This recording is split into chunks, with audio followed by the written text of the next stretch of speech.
براہ راست لے چلیں آپ کو اسلام آباد ہائی کورٹ کے باہر مریم نواز میڈیا سے گفتگو کرنا چاہتی ہوں کہ ایک شخص جو کہ فتنہ ہے، انتشار ہے، تباہی ہے پاکستان کی، اور پھر اوپر سے فورن فنڈڈ ہے، ان طاقتوں نے جو پاکستان کو آگے چلتا ہوا نہیں دیکھنا چاہتی اور پاکستان کی دشمن طاقتیں، انہوں نے اس کو فنڈ کیا ہے. اور یہ کوئی تخیلاتی بات نہیں ہے، اس کا ایویڈنس ایک ایک صفحے پر ای سی پی کے ڈیسیجن میں ہے کہ اس کو کن کن لوگوں نے فنڈ کیا ہے. تو میں یہ سمجھتی ہوں کہ جس شخص کو پاکستان کو تباہ کرنے کے لیے، پاکستان کی سیاست کو تباہ کرنے کے لیے، پاکستان کے انسٹیٹیوشنز کو تباہ کرنے کے لیے، پاکستان کی جو مورل فیبرک ہے، جو پاکستان کی سوسائٹی ہے، اس کو تباہ کرنے کے لیے، پاکستان کی نئی نسل کو کرنے کے لیے پیسے دے کر، ڈالرز دے کر لانچ کیا گیا ہے. تو وہ شخص تو یہی کرے گا، چاہے وہ حکومت میں ہو. وہ تب بھی یہی کرے گا جب وہ حکومت میں تھا تو اس نے آئی ایم ایف کے ساتھ جس طرح کی ڈیل کی، جس کے نتائج آج بھی پاکستان بھگت رہا ہے، اور پاکستان کی معیشت کو اس نے تباہی کے دھانے پر پہنچا دیا، لینڈ مائنز بچھا کے چلا گیا، جس کو آج نہ حکومت اپنا سر توڑ کوشش کے باوجود ایک ایک کر کے چن رہی ہے، بہتری کے راستے پہ لانے کی کوشش کر رہی ہے. لیکن آپ یہ دیکھیں کہ جو کچھ وہ کر کے چلا گیا اس ملک کے ساتھ، لانگ ٹرم اس کے بہت امپلیکیشنز ہیں. اور آپ یہ بھی ایک دیکھیں کہ جاتے جاتے پھر وہ آئی ایم ایف کے معاہدے کی خلاف ورزی کر کے خود ہی جو معاہدہ کیا تھا، اور اس میں اسٹیٹ بینک کو بھی گروی رکھ گیا اور فورن ایجنٹس کو لگا کے چلا گیا. پھر وہ جاتے جاتے وہ معاہدہ بھی پھاڑ کے چلا گیا، پرائسز ڈراپ کر کے چلا گیا. اور آپ یہ دیکھیں آج تک پاکستان کی معیشت اس اٹیک سے سنبھل نہیں پائی. تو اگر حکومت میں ہو تو پاکستان کی تباہی کرے گا، حکومت سے باہر ہو تو جتھے لے کر حملہ آور ہوگا.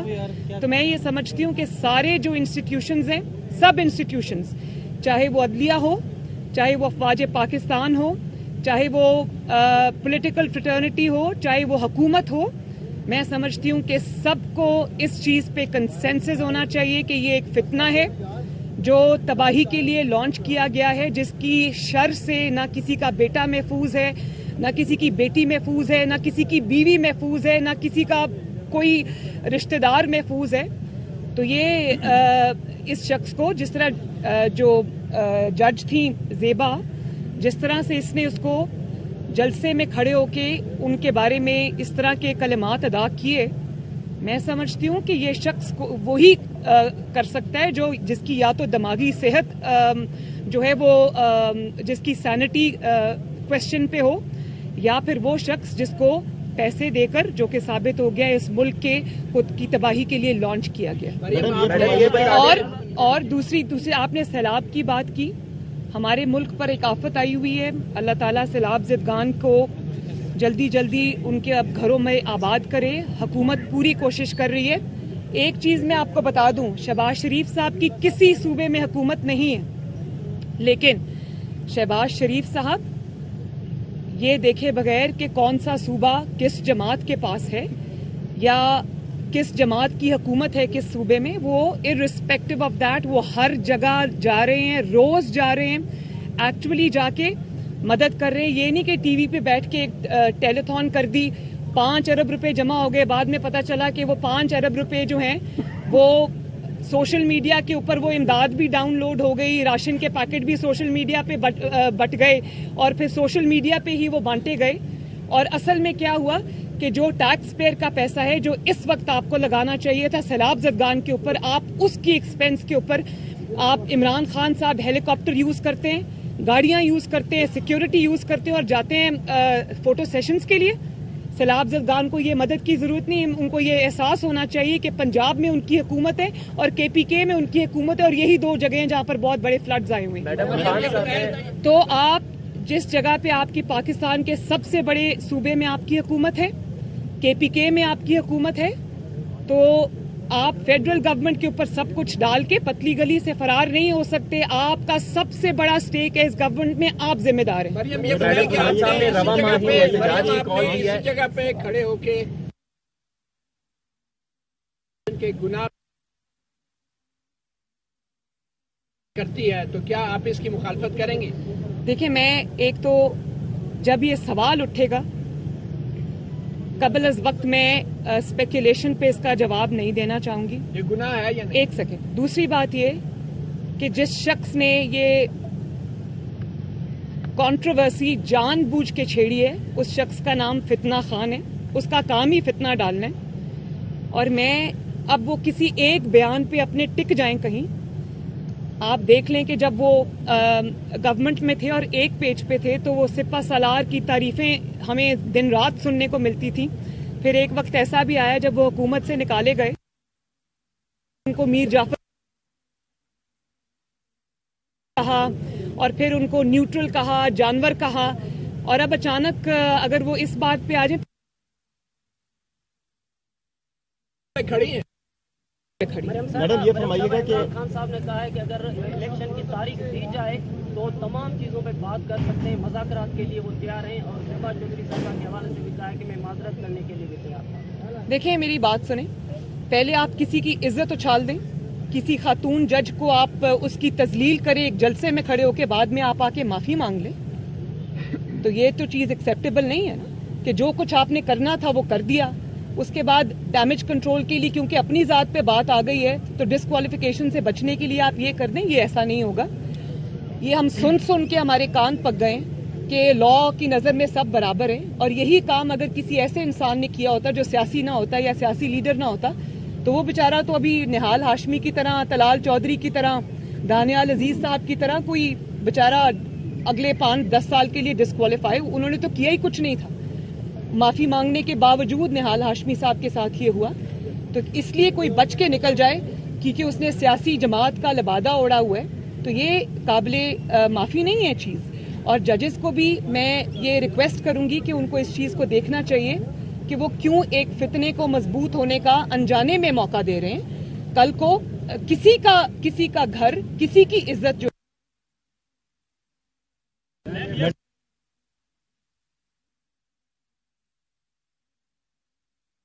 کی ڈیٹ آپ کو چاہیے تو توڑیں پنجاب اسمبلی، توڑیں کے پی کی اسمبلی اور چلے جائیں الیکشن میں. لیکن ایک بات میں آپ کو بتا دوں، یہ انقلاب جس کی ابھی ایکسپائری ہوئی ہے نا، یہ جو جعلی انقلاب تھا 2 مہینے سے زیادہ چل نہیں سکا اور آج پھر اپنا سی وی لے کے گھوم رہے ہیں اور بیساکھیاں ڈھونڈ رہے ہیں. وہ بیساکھیاں جو ہٹ چکی تھیں اب وہ بیساکھیاں ڈھونڈ رہے ہیں.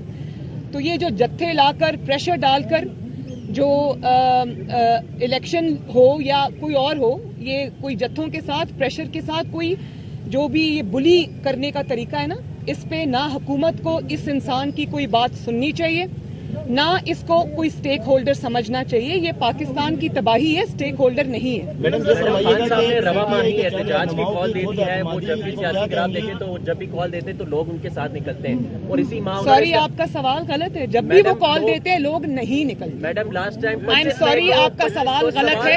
میڈم آپ سوال پورا سن لیں کہ 25 مئی کا آپ کو یاد ہے نا پہلے جو کال دی تھی تو وہ انقلاب ہوا میں لٹکا رہ گیا اور واپس چلا گیا.